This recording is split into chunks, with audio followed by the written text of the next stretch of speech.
Hi, everybody. Sean Woodland inside the CrossFit Update studios. The Open is over. We're turning our attention to regionals, and a man who is very busy right now, not only preparing 2 teams, but also nearly 40 athletes for individual regional competition, is joining us now via Skype. He is CJ Martin, head coach of CrossFit Invictus. CJ, thank you so much for being here.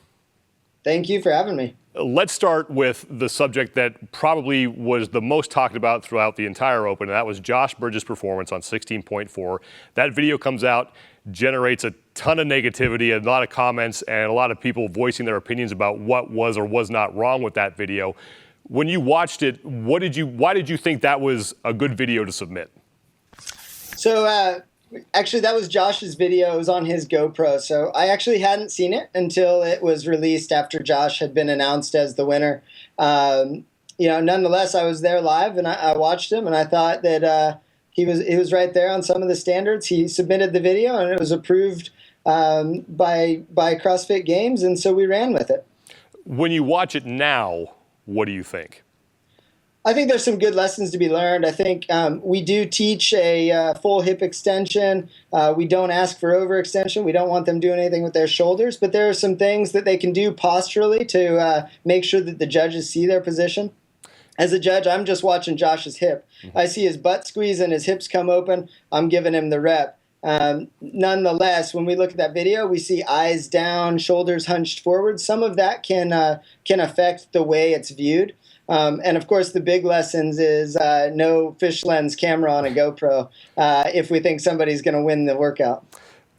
People see that video and they see you as the judge there.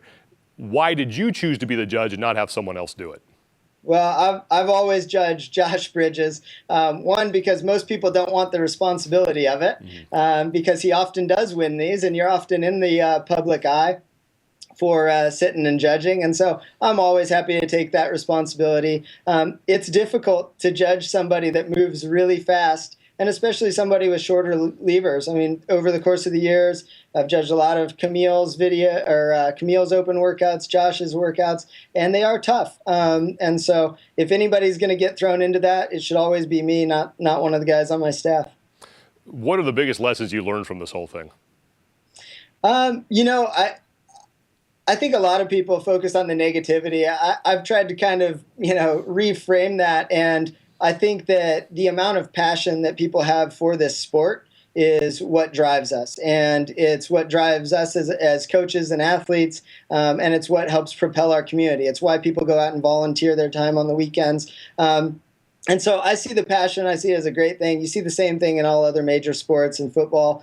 Yeah, are they going to be negative toward teams and individuals? Of course, that's part of the sport. We're big boys and girls. We can handle that. What kind of effect do you think that this has had on your reputation? I don't care much with reputation. I care a lot about character, care a lot about being true to who I am and the friends and family around me. So I really just don't pay much attention to my character or my reputation. Let's get to Josh Bridges. We all know how talented he is. He seems like this year, though, that he has elevated things to another level. What do you see that's different about him? He's motivated, man. And I don't think there was any better show of that than Thursday night when 16.5 was announced. He called me 10 minutes later and said, "I'll see you at the gym." And I'm, all right, buddy, let's do it. So, he's got something to prove. He missed games for the first time ever since 2011 when he wasn't deployed or injured. And he's ready to go back. And he doesn't just want to get back to games. He wants to stand on top of that podium. Speaking of that, why does he have what it takes to not only return to Carson, but also win? The guy, he's always had absolute knockout power with his engine. He will win events. He always has at the open level, regionals, and games. So he'll win events. He's continued to build his strength foundation over the years. But more than anything, he has just an unrelenting will to win, and he will not be denied. Another one of your athletes is Maddy Myers. Had a great Open, finished 7th in Southern California. She's had a lot of success in other individual competitions in the off-season, but she's going team. Why was that decision made? Yeah, so Maddy's going team this year, and it's just a matter of priorities. She's a freshman at UCSD in a very rigorous science program. She's lifting for Team USA at Junior Pan Ams and Junior Worlds. And, there's no race.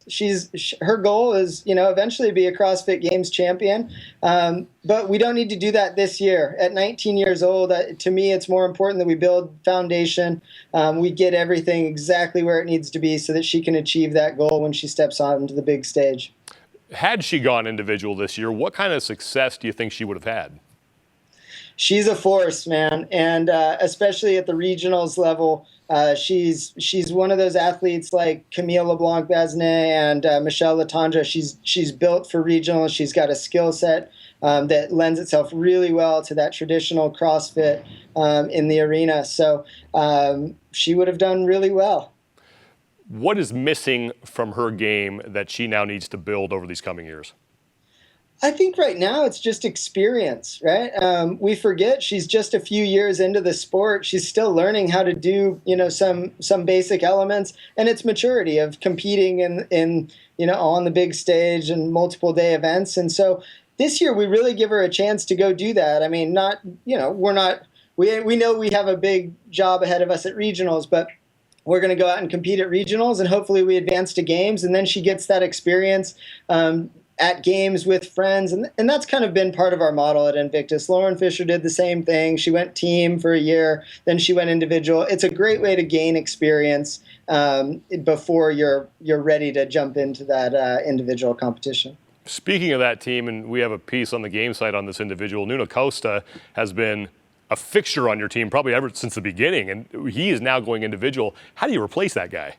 Yeah, you don't replace Nuno. He's one of my favorite human beings, one of my favorite athletes, and I was so happy that that CrossFit did a story on him. But 7-time Games athlete, we're not going to replace him, but we're gonna go with 4 brand new guys on the team this year, and they're all young. They're 25 or younger, and our 3 team members, Nuno Costa, Rasmus, and Brian Miller, are all going individual this year, and Nuno specifically, he's put in so much work and he's continued to get better every year. And I'd love to see those 3 guys and Josh on the podium at regionals. That would be my dream.